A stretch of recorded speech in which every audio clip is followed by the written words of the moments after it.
I'm a 36-year-old man who once thought he had it all figured out. My ex-wife, Cassandra, was 35, and for 6 years, we shared what seemed to be a decent marriage. It wasn't perfect, far from it, but it wasn't unbearable either. We had met on Facebook, and what began as casual online chats quickly blossomed into something that felt meaningful, almost magical. During the dating phase, everything felt effortless. I was vigilant, though, carefully scanning for red flags.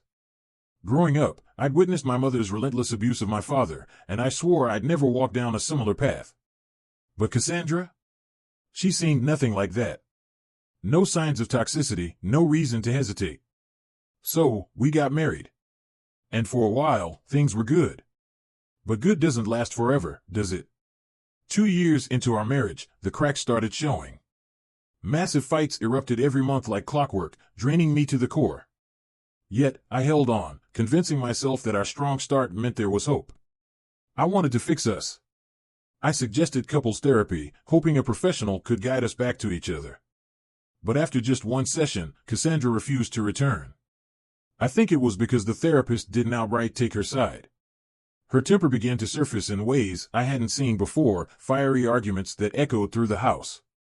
Still, she never broke anything or hurt anyone. Her rage was all sound and fury.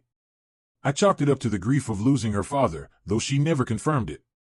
Slowly, we drifted into a cold rhythm of coexistence. Sure, there were still moments of laughter, a few fleeting good times. But the spark was gone.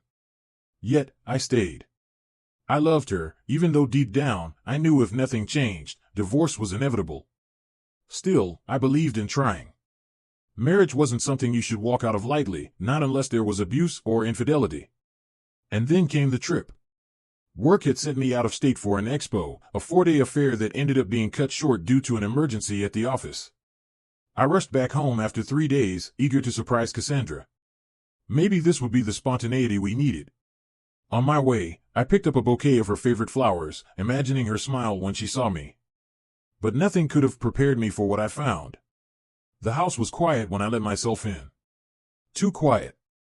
I checked the living room. Empty. The kitchen? Empty. My heart raced as I climbed the stairs to our bedroom, the bouquet trembling in my hand. I pushed the door open, and there they were. A man. On top of my wife. The sounds, the sight, it hit me like a sledgehammer. The sudden flood of light must have startled them because they scrambled to cover themselves, panic etched on their faces. The man, whoever he was, threw on his underwear and gathered his clothes in a flurry. He tried to push past me, but my hand shot out, grabbing him by the throat. I wasn't choking him, but my grip was firm. I slapped him twice. To this day, I don't know why I chose to slap instead of punch, but that's what I did. His expression shifted from shock to anger, but I let him go, and he bolted out of the house. I turned back to Cassandra. She stood there, fumbling with her bra, her face a mix of guilt and defiance. At my feet, the flowers lay crumpled. She avoided my gaze, mumbling, "Why are you even back?" The audacity of her words boiled my blood. "Why are you even back?" That's all she could say? Fury coursed through me, and for a moment, I wanted to hurt her, to make her feel the pain she just inflicted on me. My fist hovered in the air, trembling. She saw it, fear flashing in her eyes, and that fear pulled me back from the edge. I dropped my hand. "You weren't supposed to be back," she spat, her voice rising. "It's your fault for not telling me you'd return. If you had, you wouldn't have seen this." I stood there, frozen, as she continued her tirade. "I asked for an open relationship, but no, you said no. I have needs, and you ignored them." The anger burned through me like wildfire, but I didn't lash out. Instead, I walked away. As I left the room, her voice followed me, taunting, venomous. "You were going to hit me? Really? This is why I don't love you anymore. You're not a man. You're pathetic." I kept walking, each word slicing through me. If I'd stayed another second, I might have done something I'd regret forever. I left the house and found refuge at a friend's place. He listened, offered drinks, and urged me to divorce her. I wasn't ready to face the legal battle. It wasn't just the cost of lawyers, but the looming threat of alimony. He suggested I gather proof of her infidelity, so I saved every vile text she sent, her words seething with cruelty and bitterness. And just as suddenly as she sent them, they disappeared, unsent one by one. But I had screenshots. Proof. 2 weeks later, I found a lawyer and began the process. They say love can turn sour, but what happens when it goes downright toxic? Imagine standing in a courtroom, your ex-wife glaring at you after attempting something straight out of a crime thriller. That's my story, raw, intense, and as real as it gets. Let me take you back to where it all began, unraveling a chain of events that spiraled into chaos. When the divorce papers were served, I thought the worst was behind me. She took her sweet time responding, an intentional move, no doubt. It was crystal clear neither of us wanted this marriage anymore, yet she seemed determined to drag things out, throwing roadblocks at every turn. It wasn't just frustrating, it was infuriating. I was trying to move on, to heal, but Cassandra seemed hell-bent on making it impossible. In those early days of separation, I'll admit I was lost. I sought solace in fleeting encounters, brief distractions that left me feeling hollow. That's when I realized I wasn't built for that kind of life. I've always been a one-woman kind of man. Searching for peace, I found myself wandering into a bookstore one afternoon, seeking something to ground me. I stood there, clueless in the science fiction aisle, overwhelmed by options I didn't recognize.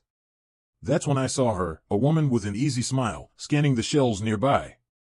Summoning some courage, I asked her for recommendations. What followed was a 30-minute conversation about books, favorite series, and hidden gems. Before I knew it, I was walking out with a novel she suggested and her number saved in my phone. Her name was Emily, and from the moment we met, she brought a light into my life I didn't know I needed. I was upfront about my divorce, and she didn't flinch. She was kind, understanding, and exactly the kind of distraction that didn't feel like one. As weeks turned into months, we grew closer, building something real amidst the chaos of my crumbling past. But Cassandra wasn't done. The divorce dragged on endlessly, her pettiness escalating with every passing day. By the time Emily and I had been dating for 5 months, I was still entangled in legal battles that seemed designed to wear me down. And then, one fateful day, everything went from bad to utterly insane. Emily and I had spent a lovely day together, strolling through town before heading to her car in a shopping mall parking lot. That's when I heard it, a car engine revving, loud and sudden. I barely had time to react before a vehicle came hurtling toward us, aimed directly at Emily. Instinct took over. I grabbed her arm, pulling her out of the way, but not quickly enough. The car struck her leg with a sickening force, and her scream cut through the air. My heart dropped as I saw her crumpled on the ground, her leg bent unnaturally above the ankle. Before I could process what was happening, the car reversed, its headlights bearing down on us again. I dragged Emily between 2 parked cars, shielding her as the vehicle sped forward, crashing into another car nearby.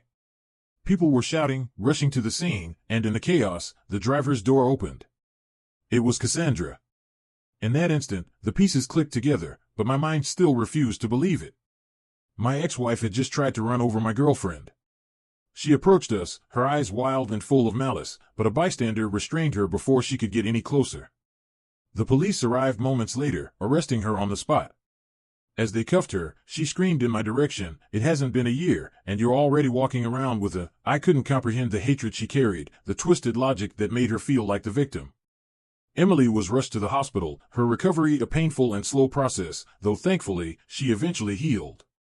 Through it all, she remained calm, even reassuring me that as long as Cassandra was in prison, we had nothing to fear. The trial was swift and damning. With eyewitness accounts, CCTV footage, and our testimonies, the prosecution left no room for doubt.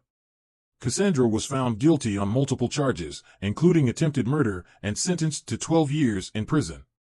It wasn't as long as I'd hoped, but it was enough to finally close that chapter of my life. The divorce proceedings resumed remotely, and with her actions now a matter of public record, the judge granted her nothing.